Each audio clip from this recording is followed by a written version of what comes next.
Talktainment Radio Worldwide Sound. Talktainmentradio.com. We give you a reason to come. The world's greatest radio. We give you a reason to stay. Radio, the way it should be heard. You got the power. The views and opinions expressed are those of the host and guest and not necessarily those of TalkTainmentRadio.com, the management, the staff, or K&E World Network, LLC.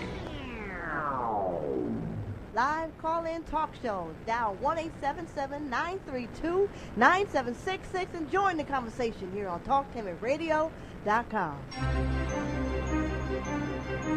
This is the Compensatory Concept with Mr. Neely Fuller, heard exclusively on TalkTainmentRadio.com, the world's greatest radio. Radio, the way it should be heard. And now, Mr. Neely Fuller. If you do not understand white supremacy, which is racism, what it is and how it works, everything else that you understand will only confuse you. Only confuse you. Only confuse you. All right. Welcome to TalkTainmentRadio.com. We go where you go on the world's greatest radio. You are now in touch with the Compensatory Concept with Mr. Neely Fuller, Jr., and I am your co-host, Mr. Bobby, and this is radio the way it should be heard. Today, we're going to have a fantastic show. We're going to answer your Gmails and answer your questions via the telephone. So get ready. You can dial right now at 1-877-932-9766. You can also Gmail me at the numeral 7, Mr. Bobby, BOBBY, at gmail.com. Now, you can hear and watch the Compensatory Concept. All you have to do is go to YouTube and type in the word Talktainment, hit the space bar and type in the word radio, scroll down to Talktainment number 2 live on YouTube, and watch the live broadcast of the show. You can do that. All righty. And also, if you'd like to hear the show in its entirety via podcast, you can go to facebook.com/Talktainment, and you can hear the entire program. Okay, with that being said, and on out the way, let's get the show going. Today, let's speak with Mr. Fuller, who is live from Washington, D.C. Good morning, Mr. Fuller, and how are you this morning? Good morning. I'm still learning. You are still learning. Okay, today we thought that we would have a show that would focus in on call-ins and also on Gmails. I have a stack of Gmails that are backed up, so we're going to focus in on that, but as usual, you will address any question. But before we do that, let's do this. We usually do what I'm getting ready to say at the 45-minute mark, but we're going to change it up a little bit. We want you to talk about your book starting off, how you can get it, and any information that we need to know about your book, which is entitled The United Independent Compensatory Code System Concept. Usually we have for those that are watching on YouTube, we have it up, and we may still put that up where you can visually see that. But Mr. Fuller, speak on your book as we open up today's program. You can get the book by going to producejustice.com. What the book is, it's addressed to people who perceive themselves as victims of the system of white supremacy. If you don't perceive yourself as being a victim of white supremacy, the book in no way will apply to you. But you can get the book by going to producejustice.com, and it's addressed to the individual person. What an individual person can do, what an individual person can say, and what an individual person should at least think about before they speak or act on anything that's happening in his or her everyday existence here on the planet. And this applies to any person of color anywhere on the planet, any person classified as non-white anywhere on the planet who perceives him or herself as being directly or indirectly a victim of racism, which is white supremacy. There's no other form of functional racism other than the system of white supremacy. The book applies to that person if the person sees anything in the book that he or she can use to better his or her condition under these prison conditions. Because if you're born at a time anywhere where you're under the system of racism, and that's the system, according to what I've written, the only system of government that's on the planet now, then you're born in a prison. The system of racism is a prison itself. The system of white supremacy is a prison system. And if you're anywhere on the planet and you're a person of color, you're directly and indirectly subject to that dictatorship called the system of white supremacy, and you're subject to it 24 hours a day in all areas of activity: economics, education, entertainment, labor, law, politics, religion, sex, and war. And so that means that it's no such thing as getting out of the prison. You can't function outside the prison. You're in the prison. You were born in the prison. It was not your fault. This came about long before you were born. The system of white supremacy was set up long before anybody who is breathing now on the planet was here, white or non-white. And I'm not talking about all white people being white supremacists. I want to emphasize that. But I want to say that those who are white supremacists are the smartest and most powerful people on the planet. And they dictate in a non-constructive way what the existence of the people who are classified as non-white will or will not be doing during the entire time they're under their jurisdiction. And the book is addressed to the victims of racism about what the individual victim of racism can do about it, and the constructive things that you can do, because the white supremacists watch everything that a black person does, for instance, that is constructive, and they'll turn it into something that is non-constructive. That's in any area of activity. They'll just watch and see what you're doing. And if it looks like you're working in a constructive manner, they'll make a move to turn it in another direction so that whatever you started out to do turns out to be non-constructive, because they know that they can dominate anybody who is in a non-constructive manner. All right, because they know the difference between something that is constructive and something that is not. So non-white people doing anything that is non-constructive turns out to be self-destructive, and that's exactly what the white supremacists want. They don't ever want to see a black person doing anything of any constructive value. This is very important to remember.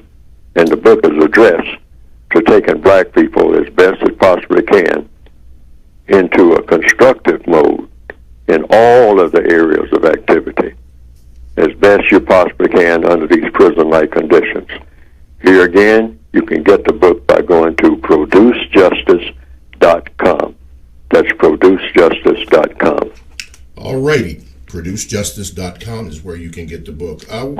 We have a phone call. Line number 1. You are on with Mr. Neely Fuller Jr. What is your question? Hello? Yes, what is your question?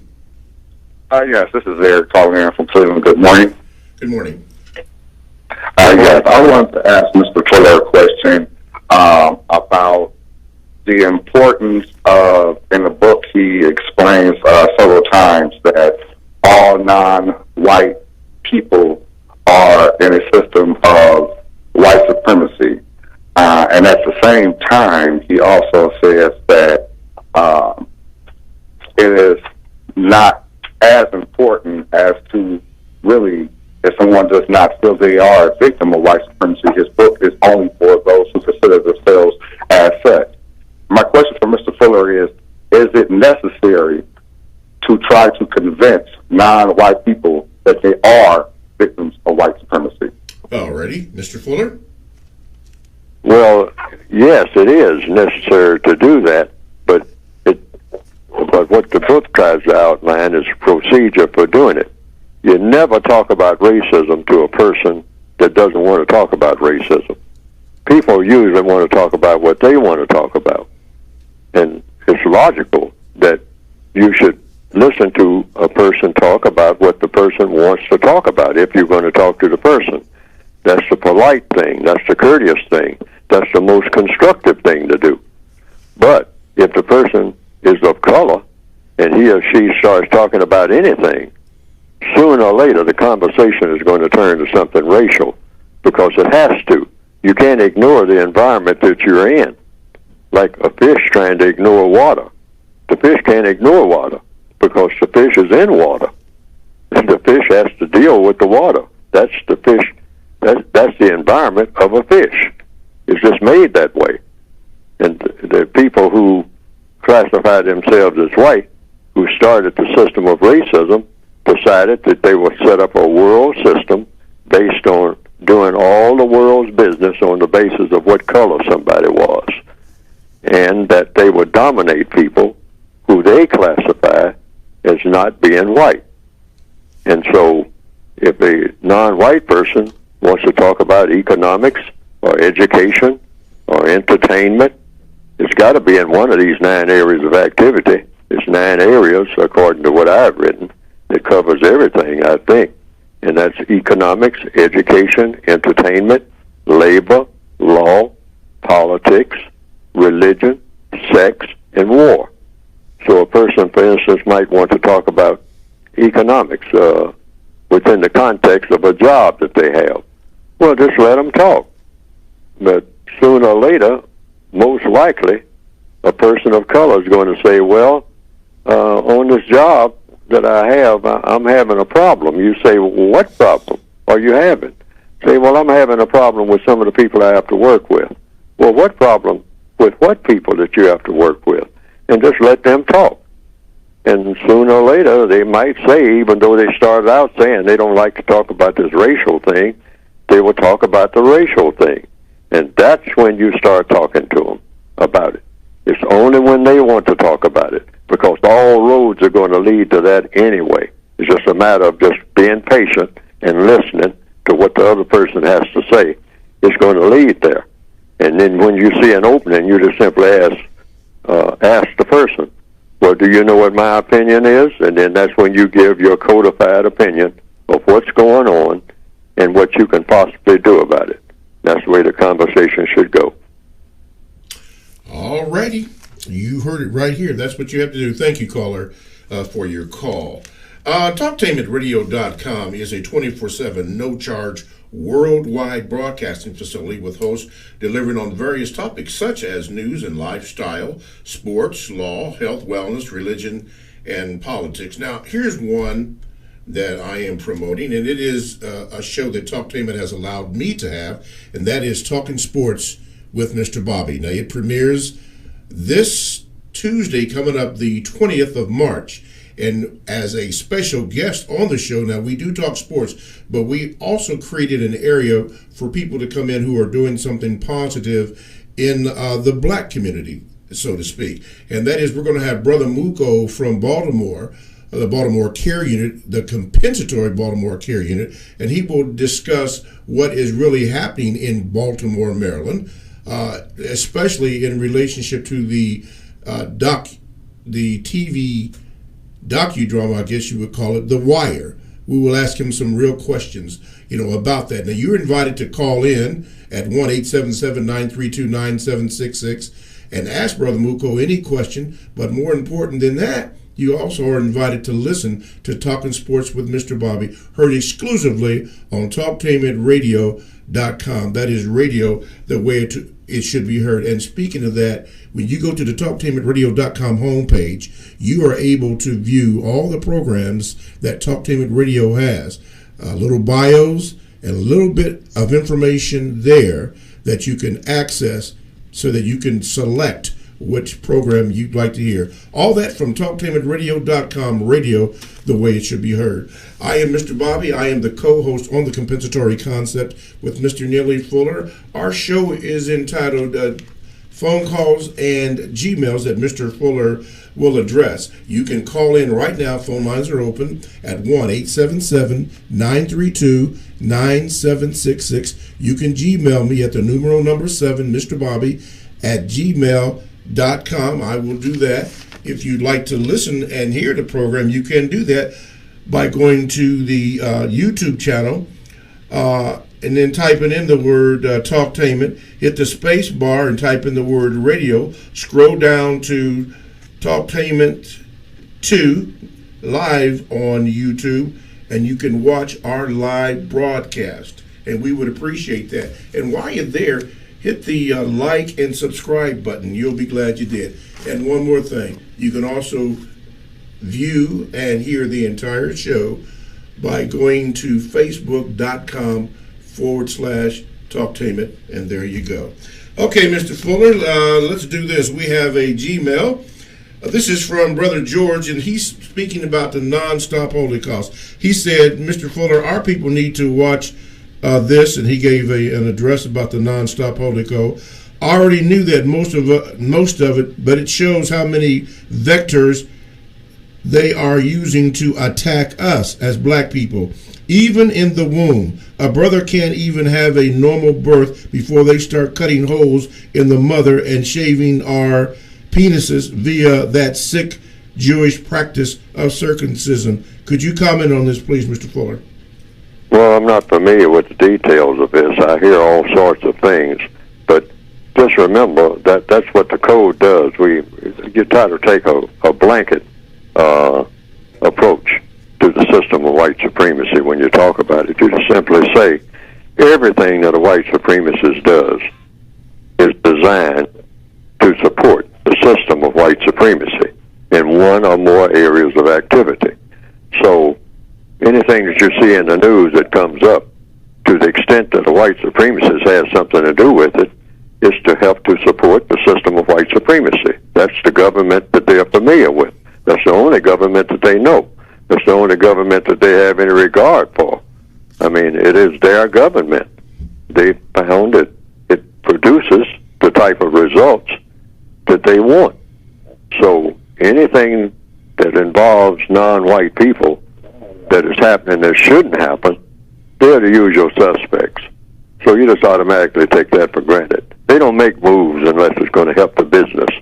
The system of white supremacy is the most successful business among people in modern history that has ever been conceived.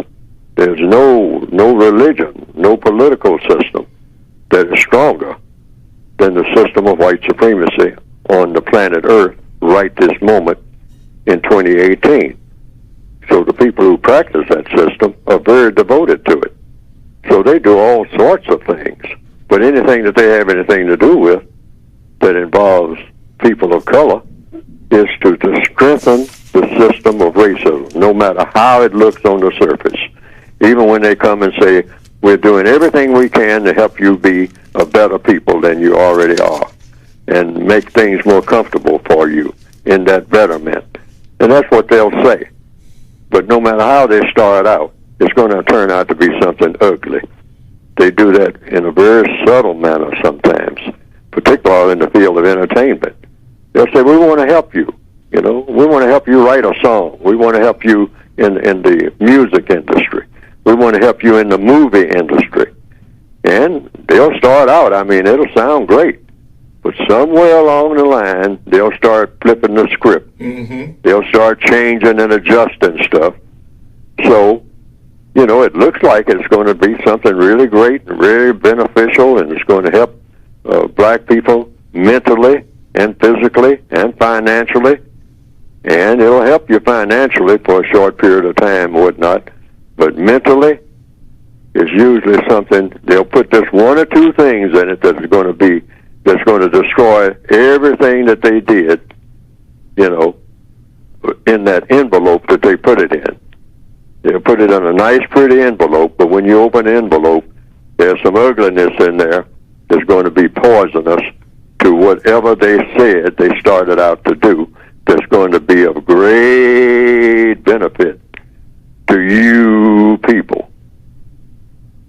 Wow. Okay, you heard it right there. All righty, line number one. Okay, line number one, you are now on with Mr. Fuller. What is your question? Yes, how you doing, Mr. Fuller? Still learning. Yes, my question is, how do you address people who use religion as a way to hide behind the fact that there is no racism, white supremacy? Oh, it depends on what they say their religion requires them to do. It's very simple. Don't argue with people about religion, period. The system of white supremacy is the strongest religion on the planet right now. There's no religion that comes anywhere close to having the power of mistreating people based on color. There's no religion that anywhere compares with that. Whenever the white supremacists show up and say, hey, I don't care what your religion is. I mean, this color thing is my religion. Dominating and mistreating people based on color. And any religion that is opposed to that, you got to answer to me. And so far, everybody has. Everybody of every great religion, no matter what that religion is. I don't need to name them, but you know what the great religions of the planet are. I mean, people who say that they have this religion, they don't go up against the white supremacists, not with any muscle, but not with any really show that they're serious. They don't do it. They don't do it. They back down. They back down. They back down. They back down. All of them put together back down and say, well, you know, we'll, you know, that we'll, well, I don't know, we'll look into that. I mean, somehow, you know, we'll deal with it. We'll find, you know, some way down the road, maybe, you know. That's what has been shown, and you don't have to believe me. Just look at it. I mean, you take one religion very prominent in the northwestern hemisphere, Christianity, and you still have something called, not a Christian church, you have something called a black church. Now just that alone ought to make you think. A black church? They say, well, it's a black church, but it's a Christian church. Well, wait a minute. What's that black thing got to do with it? Black church, white church. That white man went into a black church and killed black people because they were black. All right. Okay, well, wait a minute. What's the black church being got, you know, wait, this is Christian. Everybody coming together in Christ. Well, and I've heard some black people kind of hint at this. Well, everybody under their own vine and fig tree, and I don't particularly like the way that they sing. Oh, now it's going to come down to cosmetics. Singing, you don't like the way that somebody sings? All right, style. You know, it's not about style, it's about substance. We're going to have to face up to this. I mean, really. Seriously, because we are playing. We are playing, and we got to face up to that. That's probably why we're not being answered by what we say when we pray all the time and nothing seems to change. Maybe our format is not correct. Now, either we're, going to have a religion or you're not, because the white supremacists got one. In answer to your question, they got the strongest that the world has ever seen. And when they say we practice white supremacy, in other words, we practice what we preach. We just don't preach. We practice every bit of what we preach. And that is dominating and mistreating people of color. And we do an excellent job, and we don't fudge on any of it. We don't dance around any of it. We don't make excuses for the parts that we don't practice, because we practice all of it. Now, how many other people out here who say that they have a religion practice all of their religion 24/7 every day? Not like the white supremacists. In answer to your question, that's how you put it out there. And you ask people, What does your religion do in opposition to the system of white supremacy? The strongest religion in the world. Now you can have a discussion about which is the strongest religion in the world, and go by evidence, not by how you think you feel. Just have a discussion about it, but don't argue. Just have a discussion. Ask questions. What does your religion do about the religion of white supremacy? Sir, ma'am, and wait for the answer. So far, most people haven't done very much. Mr. Fuller, is it possible to have that discussion without arguing? Yes. Stay in the question lane. See, if the person keeps answering the questions that you ask, the truth will come out, and they will wind up saying things probably that they didn't intend to say when the discussion started. All you got to, because that's the way the truth comes out anyway. Just questions and answers. That's how all problems are solved, whether they're problems about religion or anything else. And this is why the court systems are set up, based on not just shouting matches. I mean, people do that on street corners and in meetings that they have, and town meetings and that type of thing. But in court, you have a certain sort of decorum. They're found out by trial and error. The best way to approach anything is through questions and answers. Patience. You know, it's another thing you notice in court. If you've ever been to court, things slow down.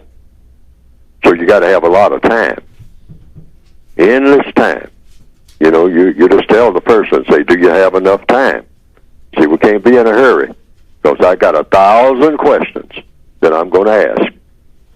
I'm not going to argue. I'm just going to ask questions. That's why you see people on television sometimes. They say that guy is a real good interviewer. Why? Because he doesn't make any statements. He just asks questions. And when I saw that guy on TV or that lady on TV the other day, she was just asking one question right after another. She never made a single statement. And that person who was trying to hide something kept trying to answer those questions and got to the place where the person didn't want to answer any questions anymore. Why? Because now it's getting rough. Those questions are getting rough. All right? If you don't believe it, you can try it yourself. Just keep asking questions. Don't limit your questions. And and even ask. And when the person says, "Well, you're asking too many questions," then you say, "Well, can I ask one more question?" And if the person says yes, then you say, "How many questions are too many?" Mm-hmm. See, because all problems are solved. This is without exception. This is a law of the universe to the process of questions and answers. There are no exceptions to that rule. I don't care what kind of problem you're trying to solve. You can solve it through enough questions and enough answers, but it's got to be enough. It might be 50 questions with 50 answers that finally lead to the final answer, or it can be 500 or 2,000 before you finally get to that clincher question. Mm-hmm. And that clincher answer, that final answer, because it's the final answer to everything. Mm-hmm. All righty. Let's do this. JL, Jane Lance, your question or your Gmail is next. I am Mr. Bobby. I am the co-host on the compensatory concept with Mr. Neely Fuller Jr. Our topic today actually is your phone calls, which Mr. Fuller will address, and also your or Gmails that I will read, and he will also answer that. The phone lines are open. You can call by calling 1-877-932-9766. You can Gmail me at the numeral number 7, Mr. Bobby, BOBBY, at gmail.com. You can also hear and see the live broadcast of this show, The Compensatory Concept. All you have to do is go to YouTube and type in the word Talktainment, hit the space bar and type in the word radio. Then scroll down to Talktainment number 2, live on YouTube, and watch the live broadcast. And while you're there, hit the like and subscribe button. And also this, if you want to hear the program in its entirety on a podcast, you can do so by going to facebook.com/Talktainment, and the whole program will be there.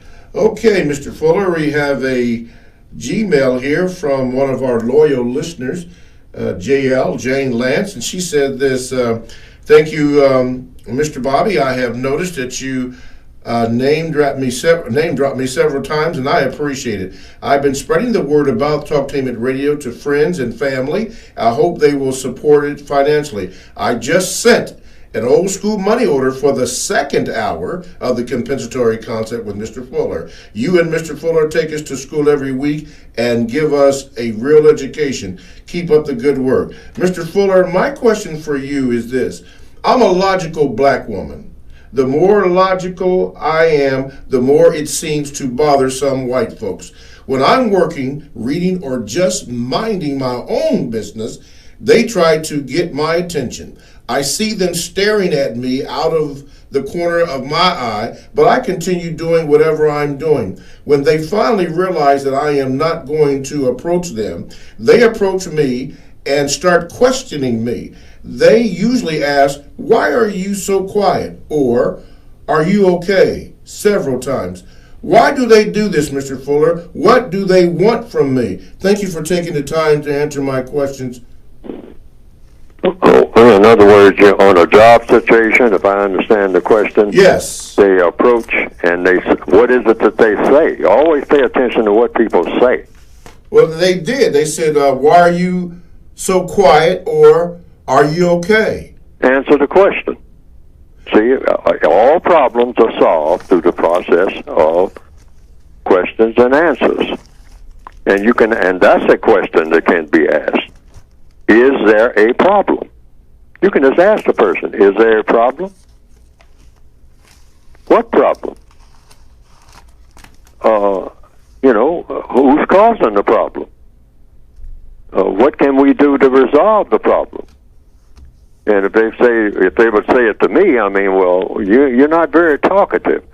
Well, how do you want me to be talkative? Is that a problem? And they say, well, we're kind of social around here, and you're not very social. I'm just saying hypothetically what the person might say. I don't know what the person is going to say. Yes. But always listen to what the person says. Don't try to read into what the person's intentions are. That's a mistake. And definitely don't make any statements. Stay in the question lane. What am I doing that I should not be doing? What am I not doing that I should be doing? Well, you should be more talkative. Why? Okay. More talkative about what? What do you want me to say? Why do you want me to say it? And what do you expect the constructive result to be of what I say? Always questioning. Yes, just ask questions and don't interrupt the person when they're giving their answer. That's a huge mistake.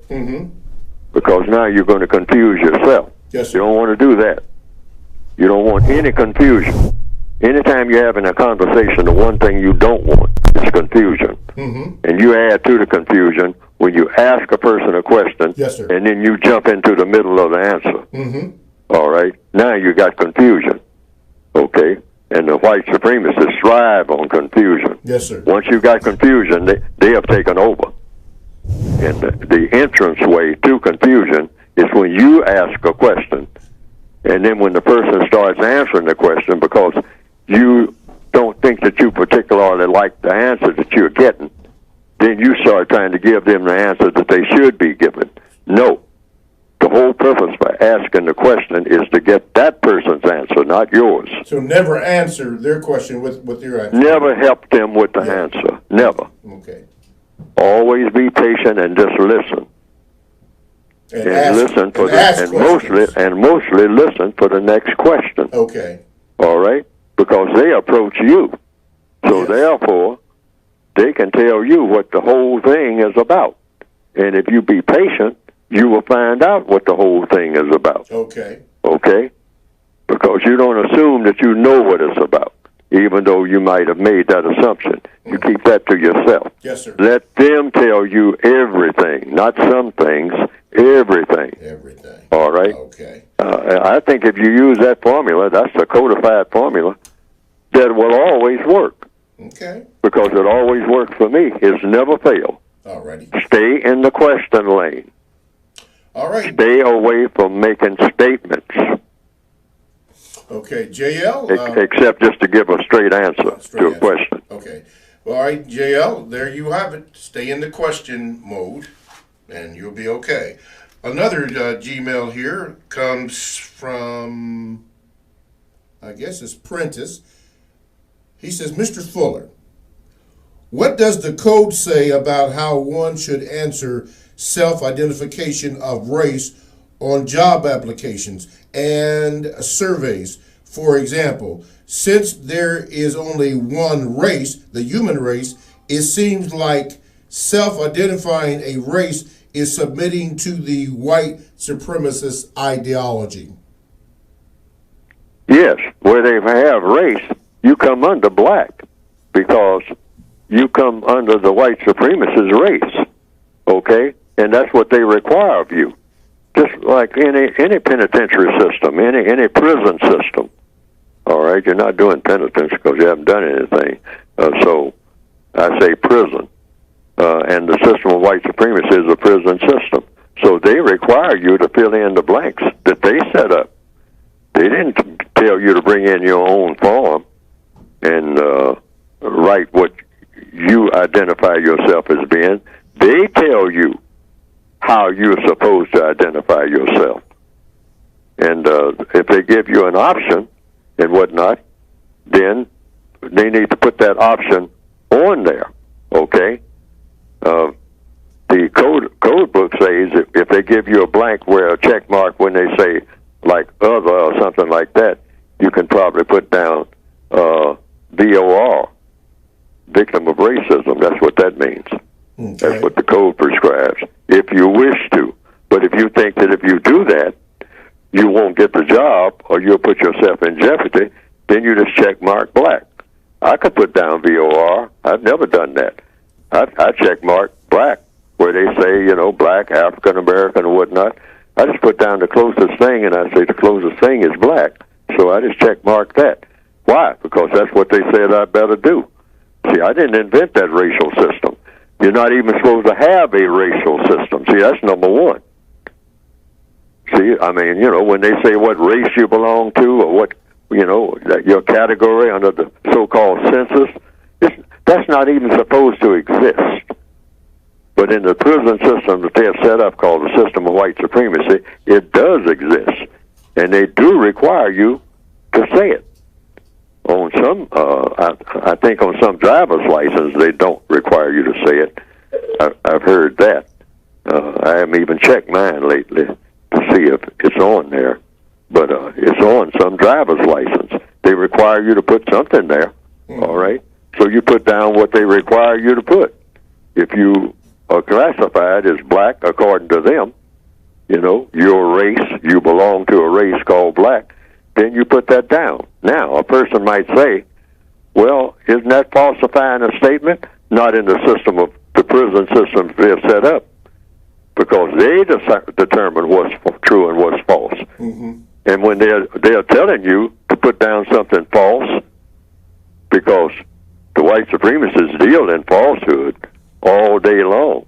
They say things that are not true, and they require you to repeat them, just like they do when you go to the schools. They'll say, Alexander was great. He was great. He was a great general, a great killer, and all like that. And you have to say amen to that in order to do what? In order to pass the course. Yes, sir. And you pass the course in order to do what? So you can go out and say that you finished school. And you say that you have finished school in order to do what? In order to get a job so that you can eat. Okay?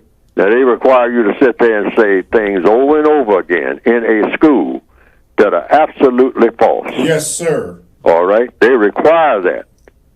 So it's no great big difference when they say, okay, tell me what race you belong to. and you better say the correct thing, otherwise you ain't getting this job. So you're basically asking a question. What do you want me to say, sir, in order to get the job? Well, I want you to tell a lie, all right? And this lie is on this paper. But that's what I want you to tell me if you're going to get the job. Or you want me to lie to you in order to get your job that you're offering me and that I got to have in order to stay out of jail? Yes. So you just check mark it. See, we're in a prison. Remember that. Okay. Now, if anybody ever asks you a question about whether or not you make false statements and whatnot, the answer is yes. All right? You say, I never belonged to a race. I never joined a race. I was told that I was a member of a race. And you will be telling the truth. You'll be telling the truth. That's a good point, Mr. Fuller. Let's go to line number one with your question. Line number one, you're on with Mr. Fuller. What is your question? Yes, how are you doing, Mr. Bobby and Mr. Fuller? I am an alumni of an HBCU, and recently we've had a conversation somewhat online concerning the allegations concerning Mr. Cosby. At our HBCU, Mr. Cosby has a building named after him, and recently, after the allegations, they have taken his name off the building, and the students and alumni there were debating whether that should or should not happen. Mr. Fuller, my question to you is, my stance on it was that this was all confusion and that we really should concern ourselves with the work that the people have done, the tangible work that the people have done to help that school, rather than their personal choices and lifestyles. What is your opinion on the advice that I gave? No, I'm trying to get the core of what the problem was. The problem was that you were going to have a discussion or something about they want the discussion of whether or not Bill Cosby's name should be taken off of a building that he had donated to the HBCU. Oh, that's for the people to determine by, what you might call democratic vote. Whatever, most of the people say, that's what it is. Now, if you ask me what the code says about names of buildings, like schools or something like that, I do not believe in, of course, this is just my view, my suggestion. It's in the code book. All institutions should be named not for people. All institutions. They should be named for what the institution is for.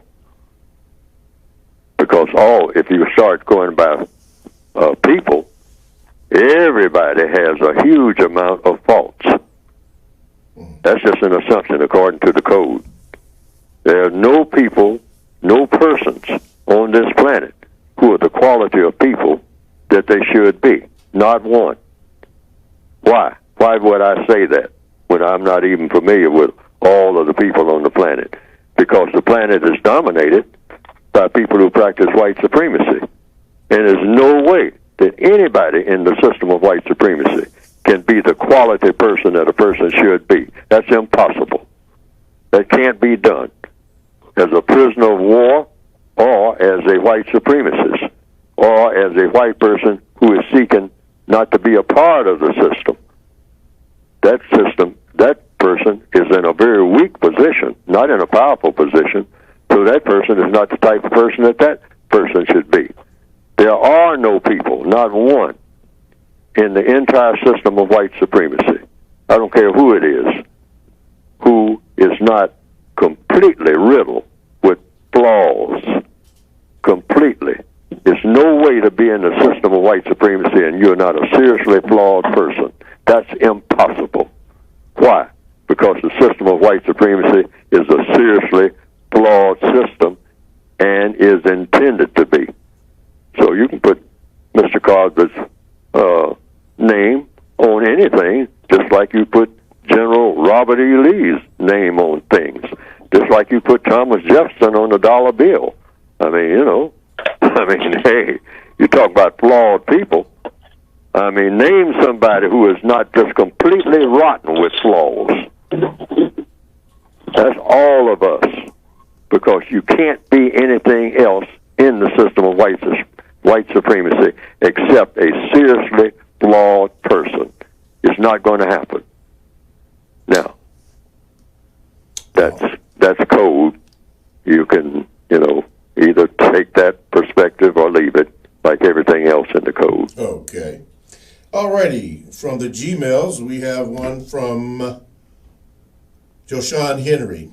Says this, Mr. Fuller, on a number of occasions, you have said that white supremacists are the smartest and the most powerful beings on this planet. Anything that a person of color wants to do, for example, get a job, get an education, start a business, etc., has to have the approval of the white supremacists because they run everything. You've also said that white supremacists are not gods, small g. So I'm confused. What is the difference between God, capital G, and white supremacists? And who is more powerful? Well, the creator of the universe, the white supremacists. I'm just going by the information that has come to me in the little time I've been on this planet, which is a very short time. But I have learned from everybody that nobody is more powerful than whatever created the universe, including white people.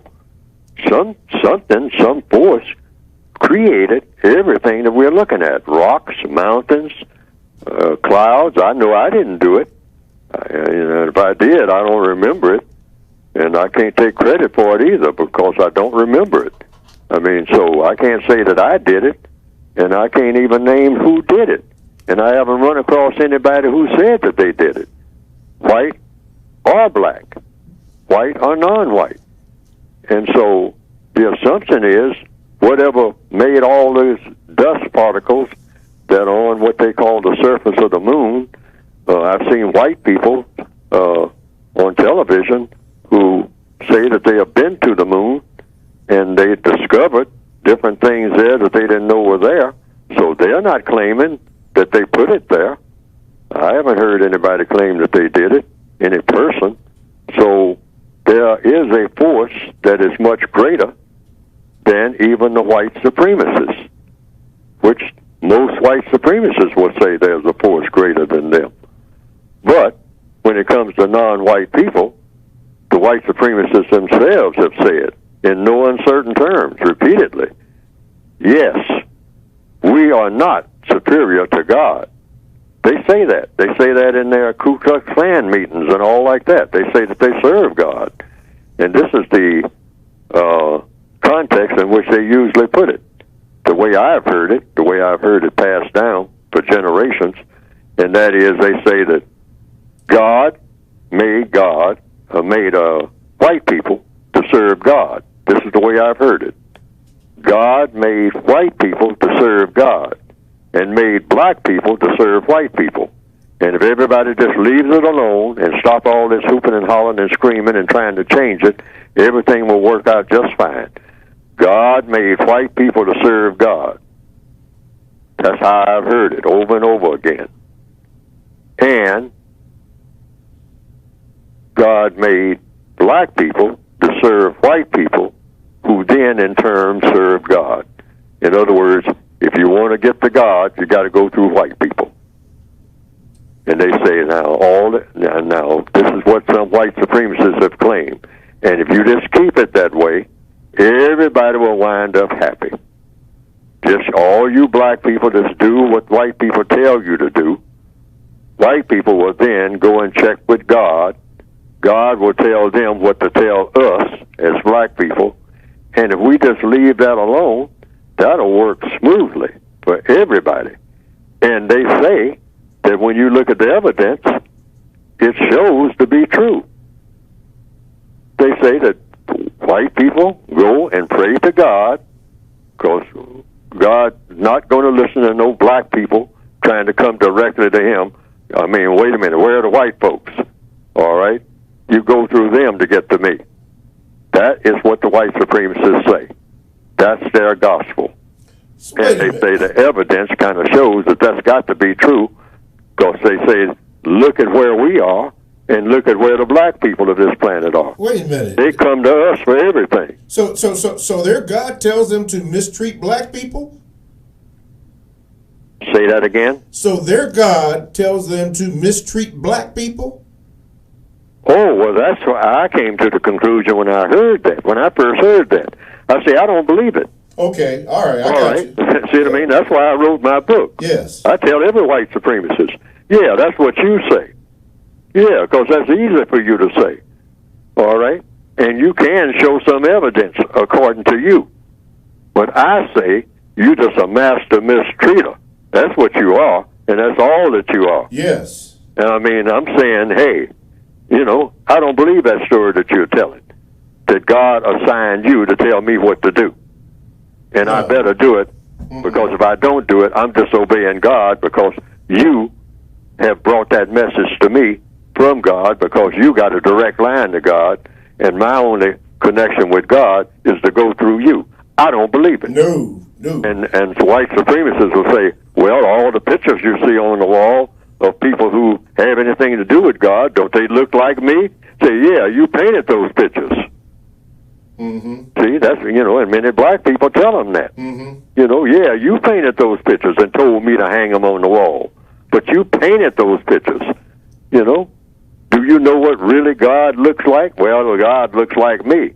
I mean, you know, because I tell you what to do. No, I ain't buying it. No. I ain't buying it. No. I ain't buying it. Well, if you're not buying it, you're going against God's will. Well, we'll put that to a test, all right? Because I'm going to oppose you in all this mess that you have done down here. I mean, you know, now, so you can argue your point, and I've made my argument, so this argument is over. Yeah. All right, because I don't argue about religion. I'm saying, yeah, you got the strongest religion, but it's not a godly religion as far as I'm concerned. That's my hard rock position, and I ain't budging. Thank you very much. Right. Woo. Man, that's hard. I could hear Richard Pryor now saying something about that. Somebody looking for an Yeah, we're just going to lock horns on that one. Yeah. I mean, that's settled. Yeah. I mean, we don't have any argument about that. That's already settled. Okay. No, I don't think that you're representing anything except yourself in an evil system. Did I hear you? And saying that God assigned you. No, I'm not accepting that. You can tell me that, but I'm not accepting that. And you've heard this all your life? And I'm going to fight you tooth and nail every way that I can. Wow. I'm not buying into that, and I advocate that nobody else does, period. Wow. And you've heard this all your life? Yes. I mean, that's the codified response. Otherwise, what would Neely Fuller be writing a counter-racist book for if, you know, he buys into the white supremacist saying, I'm the direct line to the Creator. And you just do what I say, and everything will be fine. No. Wow. Anybody can say that. What a way to close out the first hour. TalkTainmentRadio.com, the world's greatest radio the way it should be heard. Stay tuned for the second hour.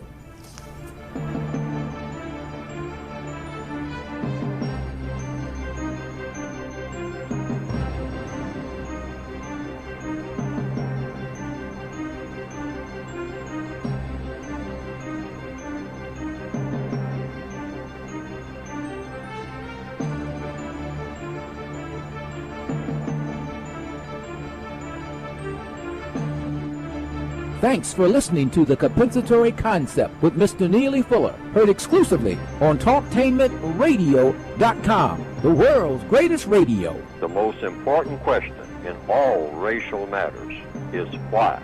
One should always ask it. Radio, the way it should be heard. You got the power. The world's greatest radio. TalkTainmentRadio.com. Talktainment Radio, worldwide sound. Talktainmentradio.com. We give you a reason to come. The world's greatest radio. We give you a reason to stay. Radio, the way it should be heard. You got the power.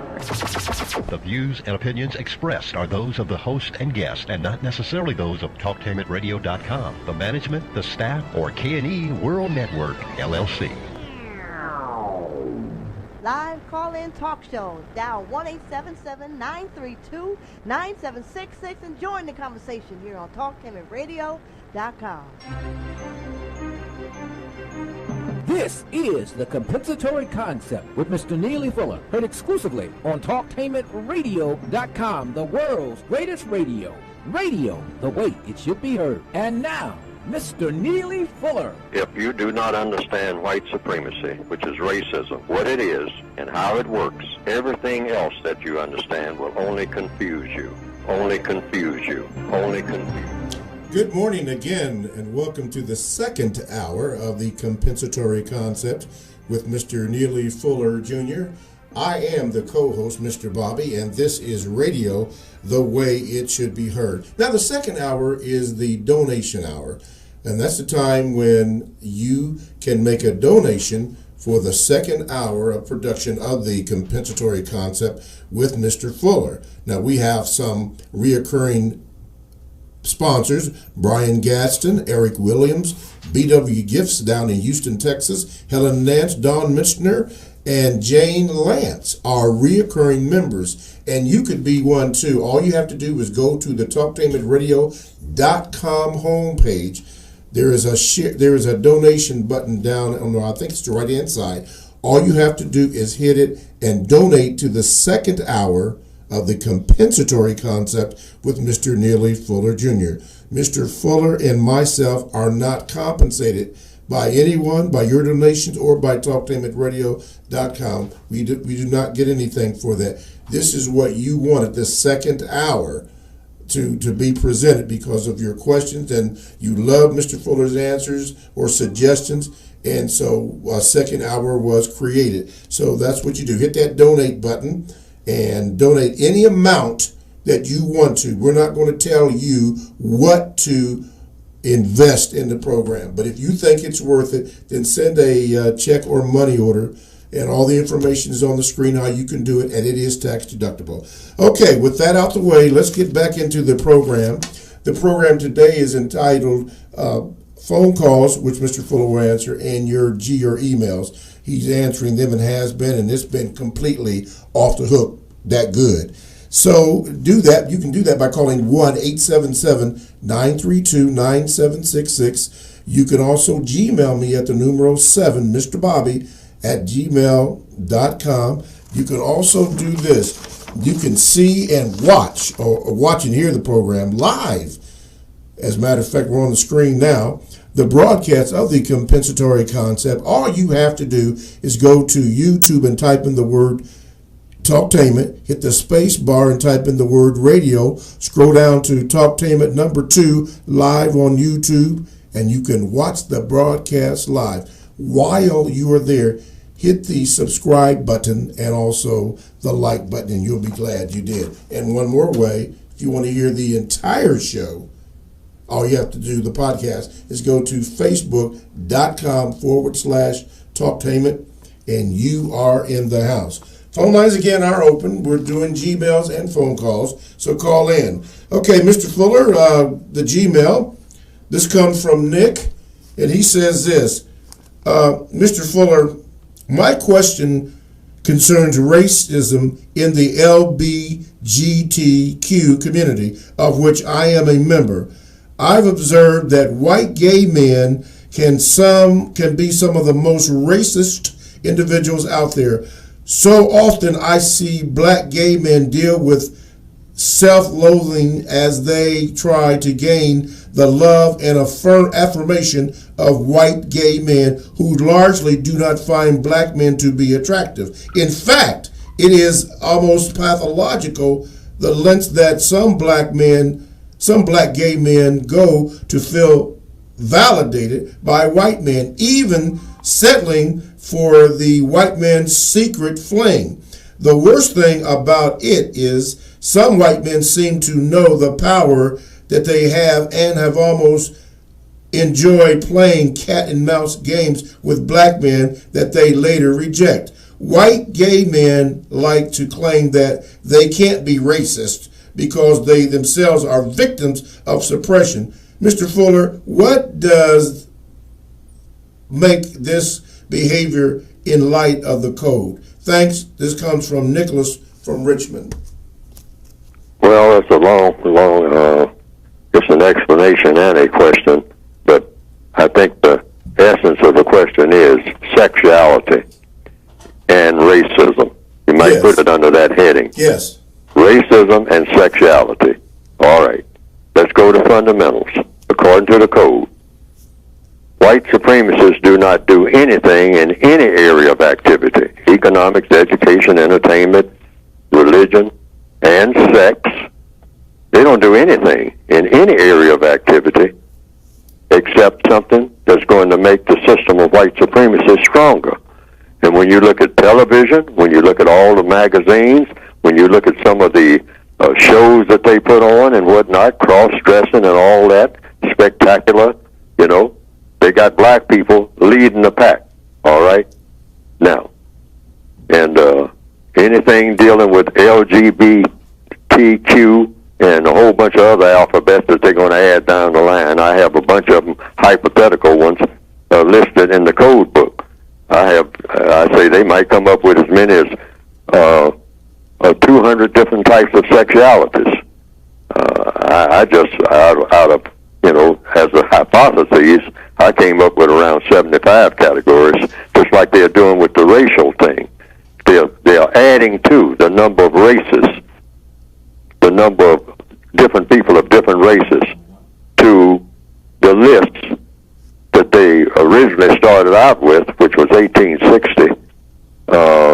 I think in the Northwestern Hemisphere, it was black, white, and mulatto. Now, the last count, I think, is around 21 categories, okay? And now they're going to have even more with the next census in the Northwestern Hemisphere. I don't know about other parts of the world. But getting back to the basic question, what the white supremacists do when they get ready to put the system of white supremacy on a more sound footing.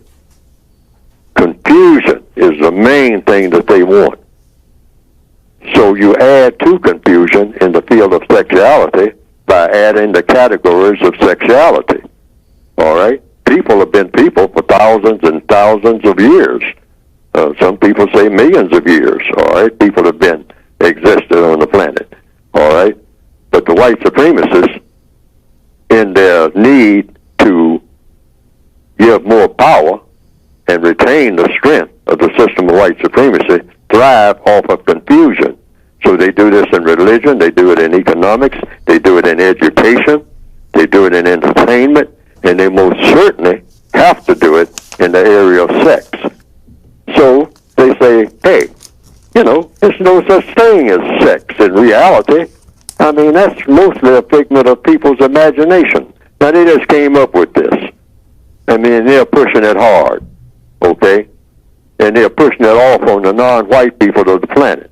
And they're grabbing the intellectual non-white people, the black people who are scholarly. I mean, school teachers, preachers, and all. They're grabbing them first because they know that once they grab them, they can get the others to follow. So that's where they're doing it. And plus, they're doing it in the field of entertainment.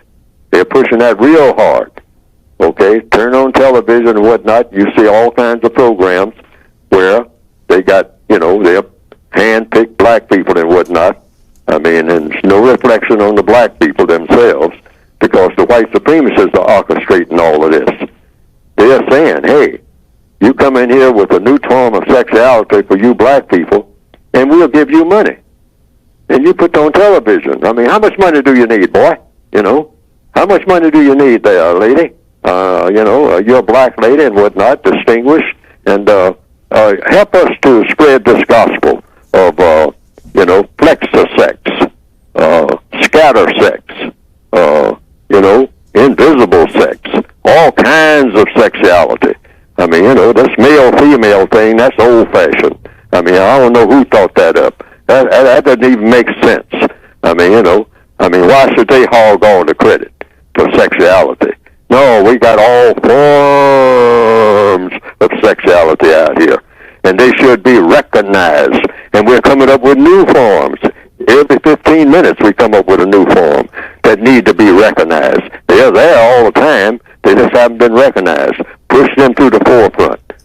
And what you have as a result of this, truth be told, is what the white supremacists want. Like in all other areas of activity. Mass confusion among non-white people that's designed to destroy. It's going to keep us away from being universal man and universal woman. Because now we are showing some signs of being constructive people. They want to kill that. And one of the major ways of killing that is through sexuality. Sex is a very strong urge.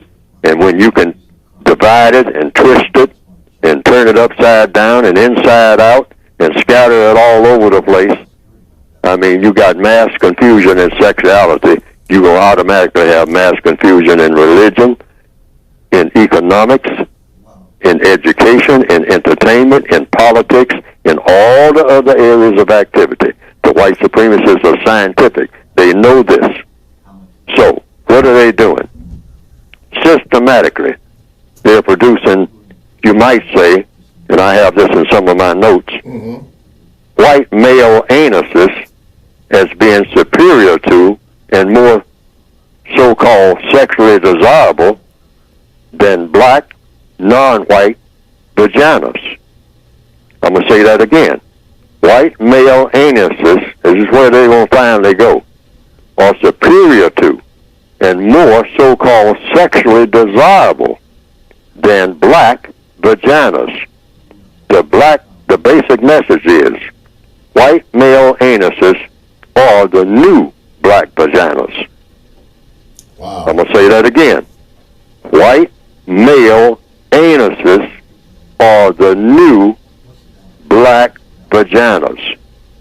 Black ladies, your vaginas, according to the white supremacists, are going to be made obsolete.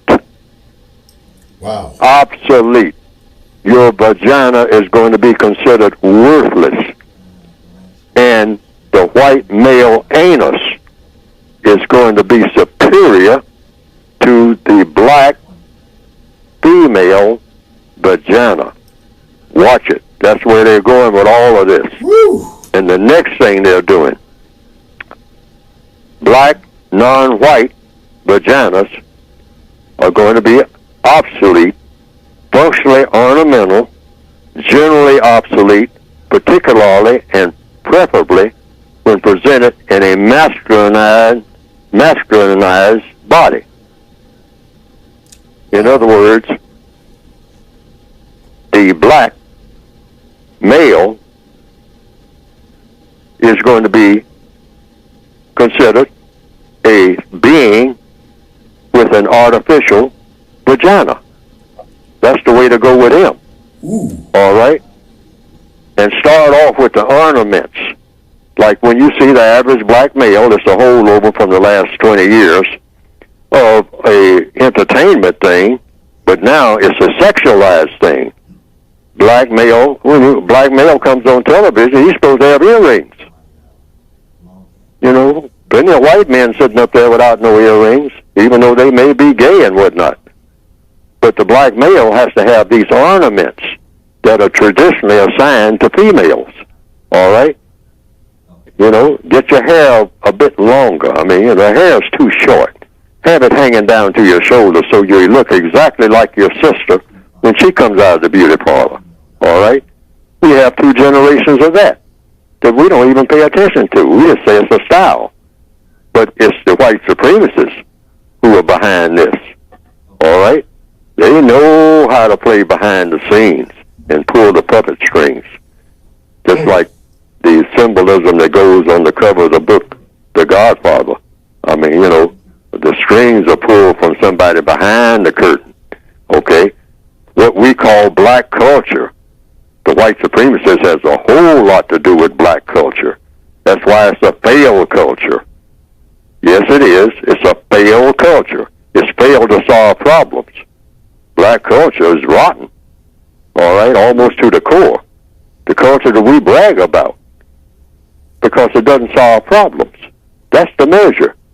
A culture is supposed to solve problems. We don't solve any problems. We have the black people, when you mention black people, everybody thinks of problem makers, not problem solvers. So now, what about the white vagina? It's the new real estate. It's going to take the place of land. The white vagina is going to take the place in value of land eventually. And it's the holy grail of the future sexuality for the entire world. In other words, the white woman's vagina is going to be, when you mention sexuality, that's the only real sexuality. Everything else is flexor sex, scatter sex, bogus sex, some type of alternative sex, which is what we even call it now, a sexual alternative. We've got in the habit of saying that. Oh, those people are straight, but we are an alternate to that. All right, we are add-on, or we are an experimental station of some type. Okay, and so where the white supremacists are taking this into the white female vagina is going to be the holy grail of all sexuality. And the black phallus is going to be some form of nullification associated with artificial feminization or so-called artistic display. In other words, the black male phallus is going to eventually be reduced to non-existence, something that doesn't matter, something that, hey, that's some type of ornament. You don't use that for nothing, all right? Wow. And so they're intending to make, eventually, eunuchs out of, just like they did back in the days of the Roman Empire, go and get a whole bunch of black males and castrate them. But nowadays they call it sexual change, okay? All it is castration, and then put a whole bunch of earrings in your ear, put a big turban on your head, put on some gold slippers, and then prance around in the Roman palace, all right? Like, what's this character in Orphan Annie? What was his name? Punjab? Whatever, yeah. Yes, in the cartoon Annie. Mm-hmm. All right? That's an example, ultimately, of what the black male is supposed to be. Just prancing around while everybody else is having, doing whatever they are doing. And you got this black eunuch, big, strong shoulders. Oh, yeah, he'll have strength. He can do things on command and all like that. And he's all prettied up, powder on his face, earrings hanging down, gold slippers on his feet. He's real pretty to look at, but he's a eunuch. In other words, he has no sexual organs at all. Yeah. This is where they're going to take the black male, eventually. Watch it. Okay. They're doing it right in front of your eyes. Right in front of your eyes. Okay, Nick, Mr. Fuller went into deep explanation of that, so there's your answer. What line are we on, Ed? Line number one? Okay.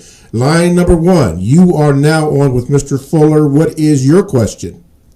Good morning, Mr. Bobby. Good morning, Mr. sir. Fuller. Mm-hmm. Good morning. This is Reggie from Charlotte, North Carolina. Okay, Reggie. My question, Mr. Fuller, well, first, I continue to be inspired by your book, and I'm able to use some of your counter racist codes daily in my daily living. My question to you, Mr. Fuller, is as a black adult male, how do I best develop a counter racist code for my 4-year-old black son? Thank you. The same one that's in the textbook that I put out. That's why I wrote the book. I wrote the book for everybody, all right, of all ages. But here's the key. You don't talk even to a person who is 90 years old in a way that they don't understand what you're saying. See, so you talk to a 4-year-old at a 4-year-old level. You don't mention anything about race, period, to a person that doesn't understand what you're saying. So you wait until that person, and this is the procedure according to the code, brings it up to you. That's the time to start. Now, I found that worked. It worked for me.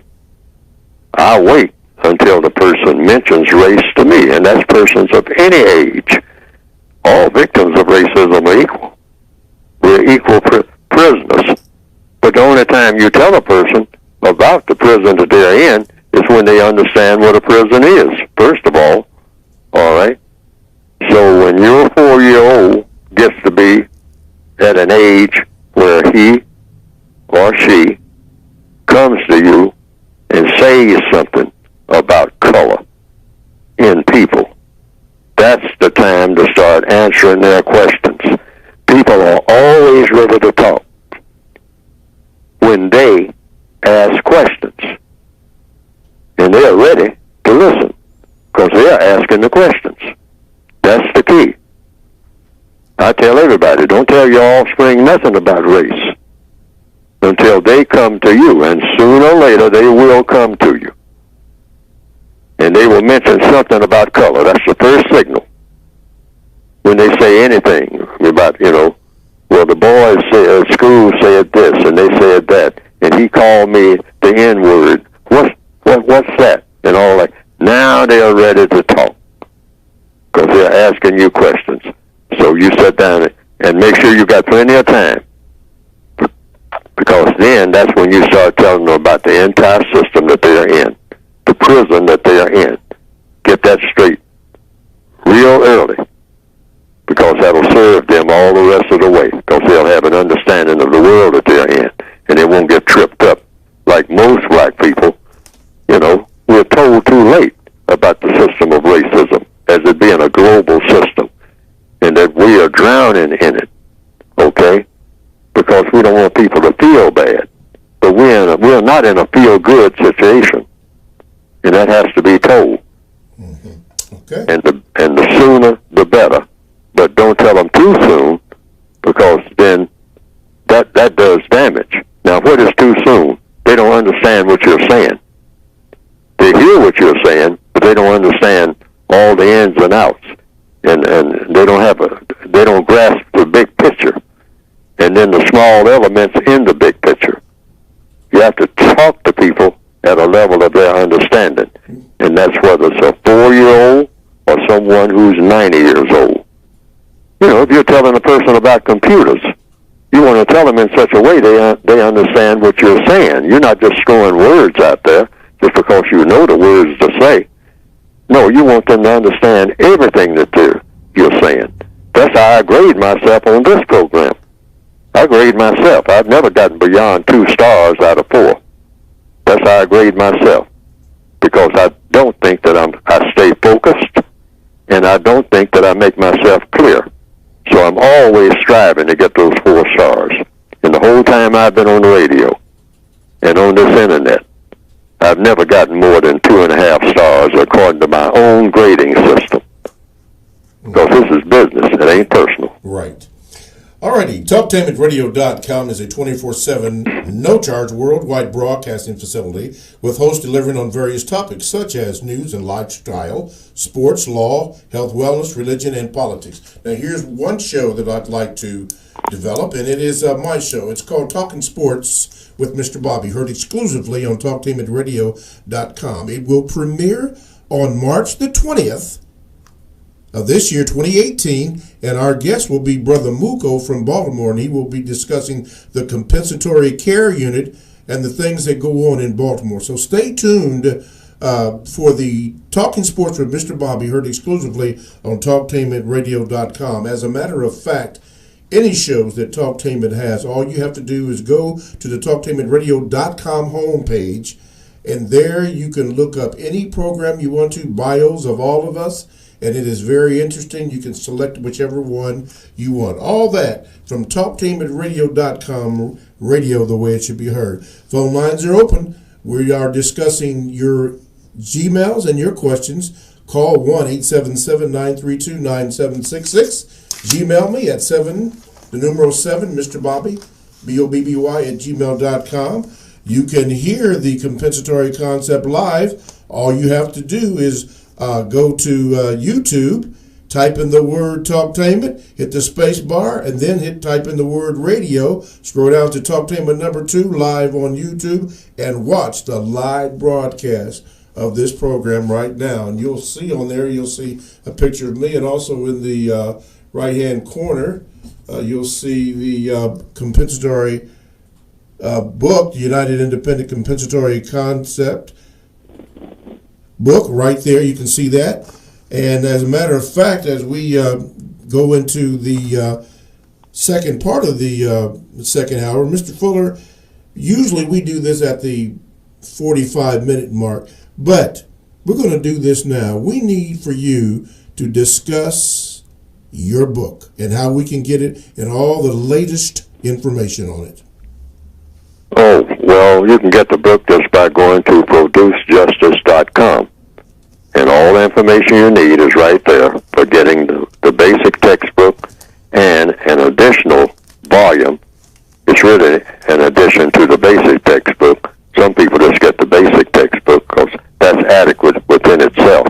But some people want a little more in the form of the word guide, and that's why I wanted to get it in just one volume.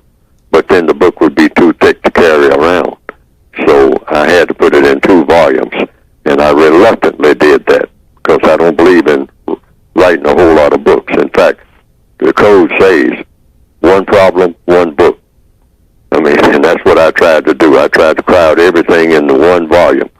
And so that's the basic textbook that you will see on the website, either the picture of it or the words, the compensatory counter-racist code. And then the word guide is the compensatory counter-racist codified word guide.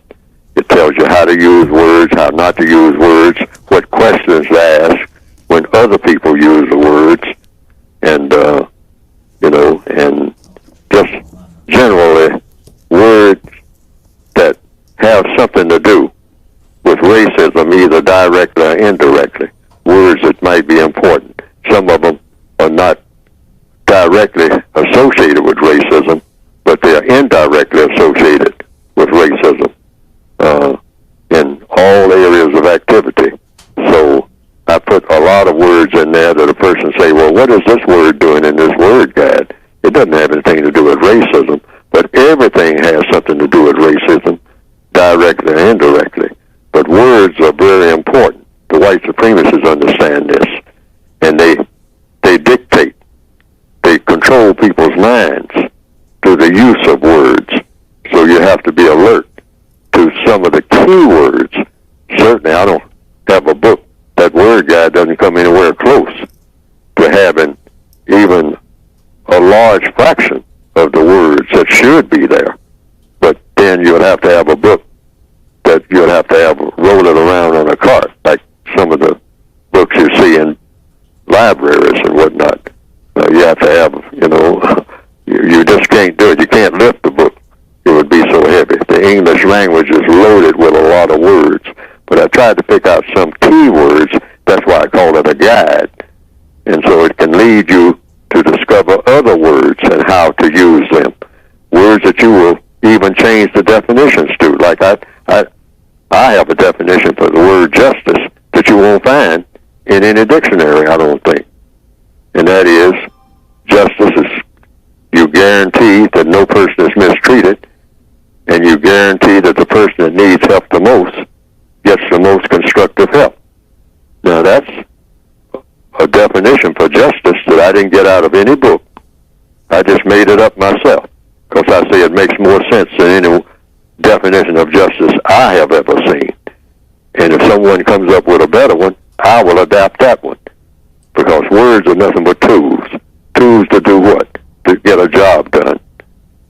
And so in the synopsis, you can go to producejustice.com and you can get the basic textbook, which is segmented into 9 areas of activity, about what you can do as an individual person to help to, I hope, to destroy the system of white supremacy and replace it with the system of justice worldwide. That's what I wrote my book for. Okay. And to do it at an individual level. All righty. Go to producejustice.com. Okay. TalkTainmentradio.com. If you want to view the program or listen to us live, you can also do that, and I will give you that information when I find the paper because I messed it up. Oh, here it is. Thank you, Mr. Bobby. All you have to do is go to the YouTube channel, type in the word Talktainment, hit the space bar and type in the word radio, then scroll down to Talktainment #2 live on YouTube, and then you can watch the broadcast live. You can do that. And also, while you're there, hit the subscribe and also the like button. And if you want to hear the whole program in its entirety, you go to facebook.com/Talktainment and you can do it. Okay, let's go to the phone lines here. What line am I on? Number one? Okay, line number one, you're on with Mr. Fuller. Go ahead with your question, please. Good morning. Good morning. I wanted to address a question that is in the YouTube chat. The question is, why does white supremacy allow black people to have large sums of money? But it actually goes along with my question, which is on page 30 of the revised expanded edition. Okay. I didn't get that question. Okay. The question was, that's the question that's on the chat, but my question is, the question on the chat is, why does white supremacy allow black people to have large sums of money?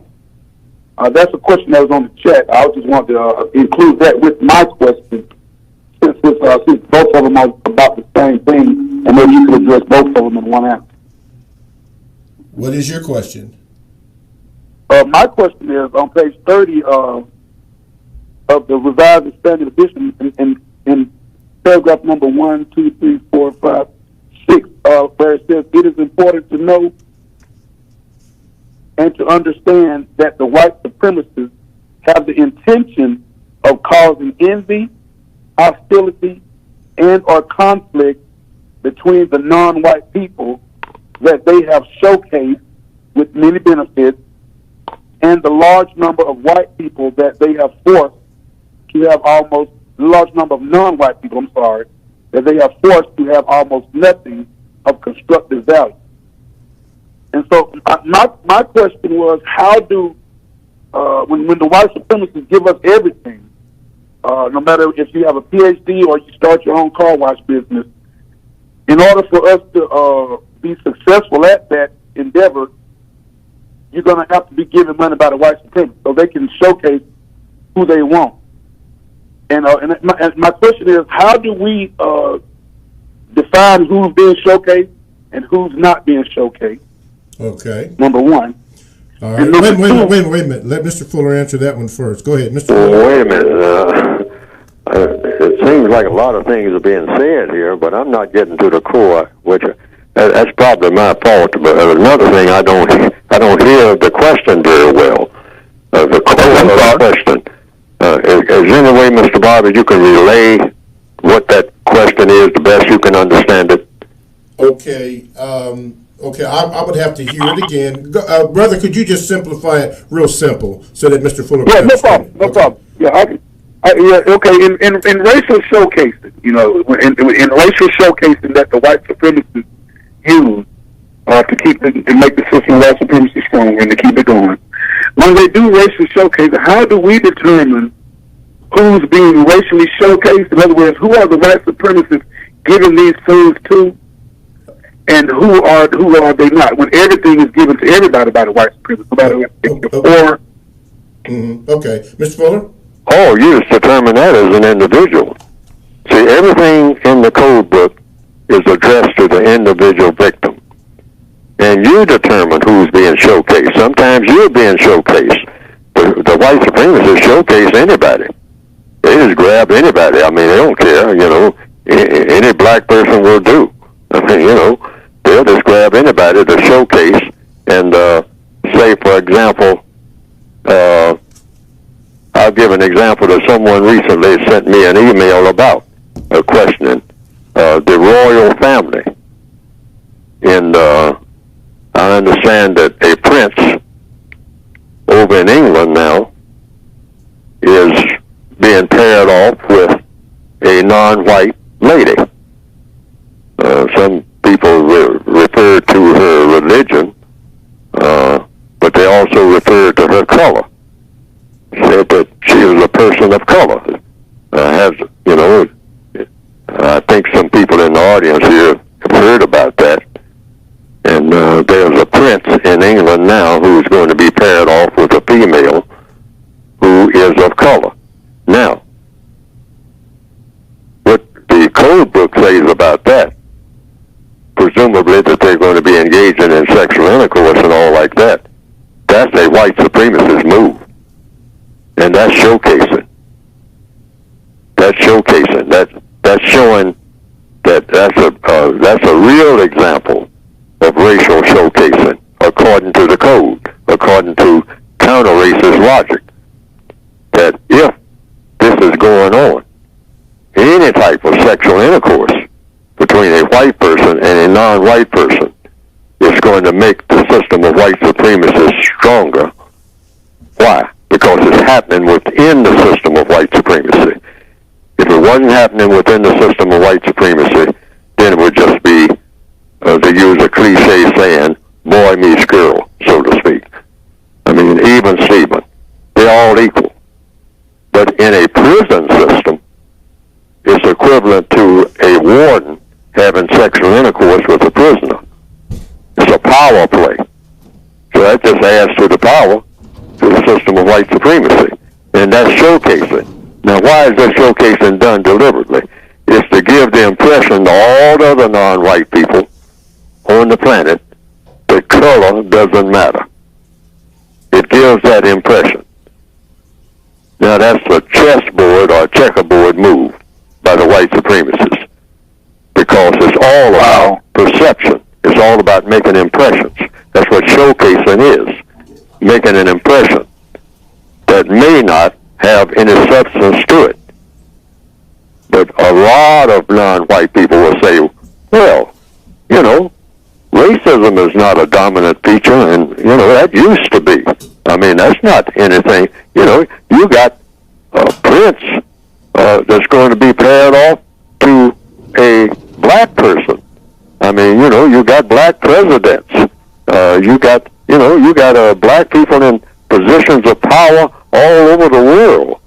So who are these lunatics going around talking about racism as the dominant feature in the affairs of the people on this planet here in 2018? And that's exactly the effect that the white supremacists want things like that to happen. That's why they have racial showcasing. It's to give the impression that the white supremacists are not white supremacists, that white supremacy doesn't exist, that it is long gone. It's to give that impression to whom? The victims, the people who are still in the racial prison called the system of white supremacy. Mm-hmm. And they'll use anything that will give that impression. Yes. So how do you spot it? You spot it whenever you spot it. You can just say, oh, that looks like an example of racial showcasing. Why? Because the white supremacists don't do anything deliberately unless it's going to give strength to what is already in place, the system of white supremacy. What's your second question, sir? Okay, my second question is, why does white supremacy allow black people to have large sums of money? Mr. Fuller was talking about, I think on the previous program last week, he's like, they're giving out a lot of money to a lot of non-constructive black people doing non-constructive things, and he said expect more to come down the pike. You just answered the question yourself. The key term there you used was non-constructive. Oh, yeah, as long as black people are doing something wrong, if you're a black person and you go to a white supremacist, suspected racist rather, any white person that you suspect being a racist, and that person has money, you sit down and make a proposal that's going to be very destructive to non-white people. And they will practically say, here's my checkbook. Put the figures in that you need. They're practically doing that now. I mean, people, you can probably experience it yourself just by doing it. Just make sure that it's going to be something that's going to make black people crazier than they already are. All right? Just that's going to work against us. And the white supremacists now have reached that point of desperation. Hey, if you got a real excellent proposal that's going to really do a job on black people when you put it out here, you tell me not only how much money you need, you tell me how much help do you need. I'll get you all the expertise help among white people, first class help, if it's going to do harm to non-white people. And I mean do it up in a real pretty package. I mean, because black people go for something that they say is pretty or attractive. They go for the bling-bling, anything that glitters. They're very primitive-minded people. They don't think ahead. They're not thinking about how things are going to be 50 years from now or 500 years from now. No, we white supremacists, we plan 500 years ahead. We know what people are going to be doing because we make the plans for what they're going to be doing. And you come to us with a proposal. I mean, you black fella. And if you show us where it's going to be all done up in a pretty package, but it's going to be completely rotten in the interests of black people, and you can name your price. And we see some symptoms of examples of that. All right? I don't need to point them out. You just watch for yourself. And just ask the question. Now, this thing that I'm looking at, that's supposed to be the latest thing, is it really constructive for black people? Or is it something that's made to look like it's constructive? What effect is it actually going to have? If not immediately, somewhere down the road. Wow. Alrighty. Let's go to the Gmails. This is from Brother Chambers in so-called French Guiana. He said this, Mr. Fuller, thank you for your time and patience. I have somewhat of an understanding that where you are coming from as an elder. I assume that a man of your experience is not going to spend time focusing on the negative. However, I feel that those who have benefited from your work, like myself, should defend and preserve it from manipulation. I'm grateful for your response to my question last week. And by the way, I finally got both the word guide and the textbook, and I shall begin reading it. Mike, see, again today, Mr. Fuller, I saw on YouTube someone doing something with your work around the 2240 mark. Thank you for addressing my concern. However, I was wondering if you could ask whether what are you going to do about it, Mr. Fuller, or is Talktainment considering legal action? Because clearly the individual making the individual is not crediting you, Mr. Fuller, and using your work for profit. Whilst I agree with you, Mr. Fuller, about how to reference other people's work, if we as followers of the compensatory code do nothing, we are sending a message to individuals that it is okay to manipulate the message from your work.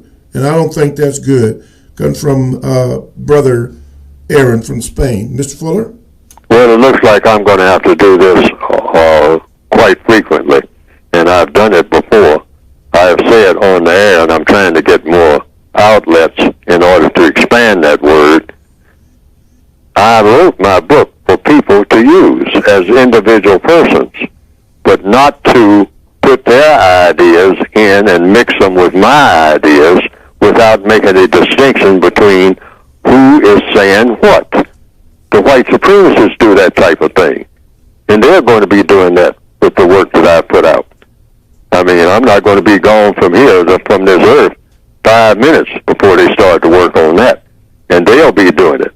They'll be doing it if they think there's anything to it at all worth paying attention to, or if they think people are paying attention to what I'm doing, or they may think that somewhere down the line people will pay attention after I'm gone.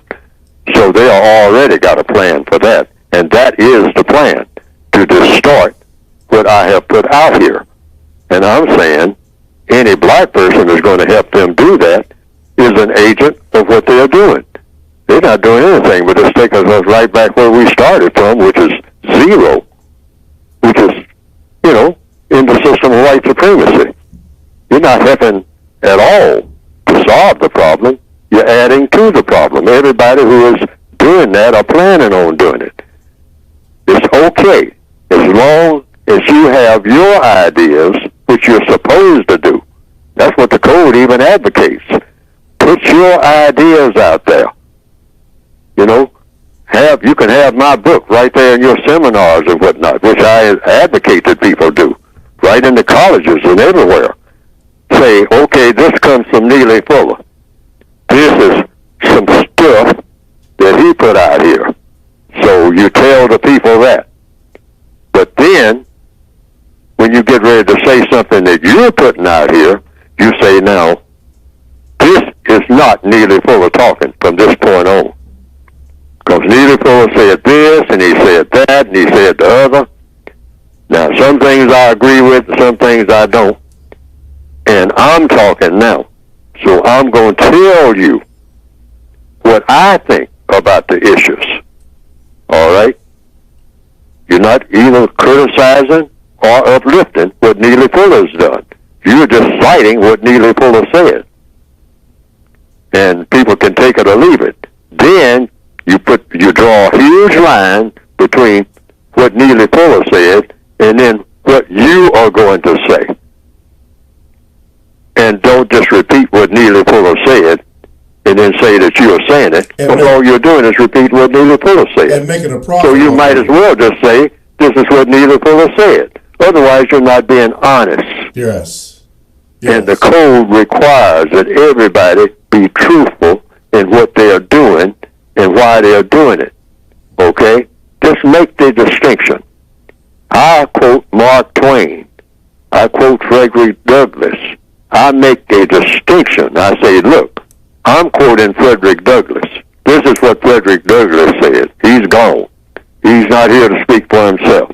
But this is the words that he left behind. This is what Malcolm X said, because I heard him say it, or I read that he said it. And if somebody printed it, and it's something that he didn't say, well, that's on the person that printed it. But I read that that's what Malcolm X said. All right? Yes. And I'll say, this is what Malcolm X said. Yes. I won't say this is what Neely Fuller is saying. All right? After I looked at it in the paper and saw this is what Malcolm X said, then I said what Malcolm X said and put my name on it.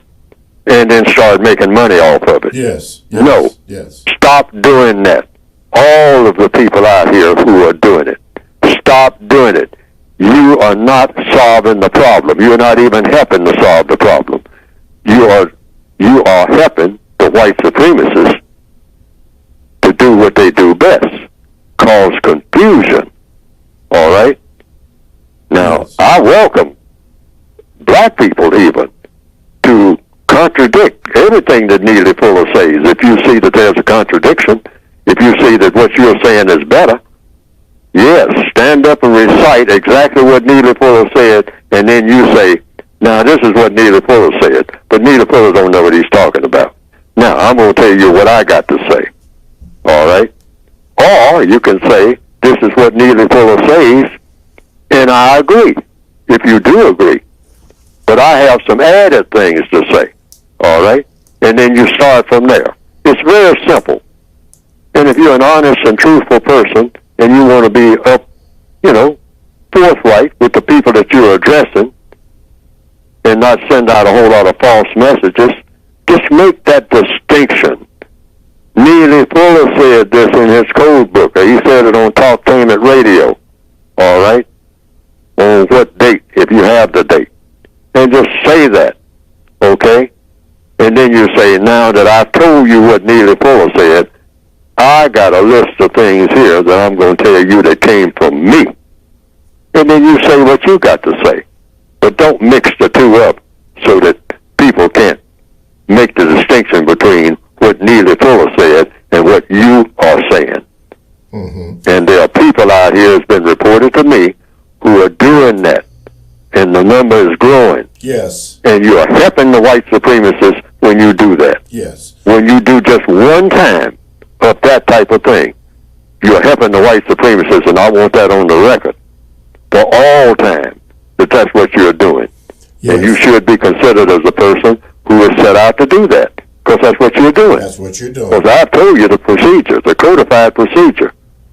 Make a distinction between what Adam Clayton Powell said and what Neely Fuller said and what Frederick Douglass said and what the head of the Ku Klux Klan said. Make a distinction and then say what you have to say. Mr. Fuller, I can tell you for a fact, because I have heard it, that even when this show is over, that last dissertation you gave will probably be edited out, because they don't want the people who they're getting monies from to hear what you had to say with your own words. I've seen it, and it is very disgusting. This brother from Spain wrote in and told me this, and then I went and checked out, and numerous others, and they know who they are that are doing this type of thing. I specifically wanted to read that letter because this is a worldwide thing. This brother just got both of your books and is reading it, but he's concerned that your message will be distorted. And I think that's a shame for those who are doing this type of activity. It's just not good. But like I said, this will be edited out of their broadcast. As soon as we get off the air, trust me, they have already edited whatever they wanted to edit. So they won't even, the other people won't even hear it. That's why we want you, listeners, to listen to TalkTainmentRadio.com, because you hear what Neely Fuller has to say. Not an edited version, not a cut version, what Mr. Neely Fuller has to say, unedited. We don't script this show. I don't call Mr. Fuller and ask him this, or he doesn't tell me what to say. It's all live, just the way it is. The compensatory concept with Mr. Fuller. Well, Mr. Fuller, we're about a couple of minutes left with the show. As a matter of fact, that's going to be the end of the show. Mr. Fuller, I'd like to thank you for answering the questions and Gmails and for all the things that you've done to help us understand the code. Thank you, Mr. Fuller. Thank you, listeners. TalkTainmentRadio.com, the world's greatest radio the way it should be heard. We will see you next week. Thank you, Mr. Fuller. Thank you.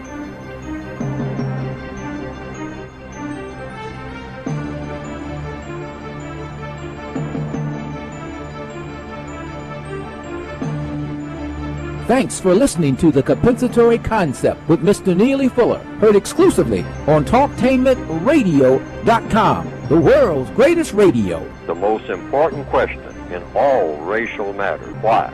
One should always ask it. Radio, the way it should be heard. You got the power. The world's greatest radio. TalkTainmentRadio.com.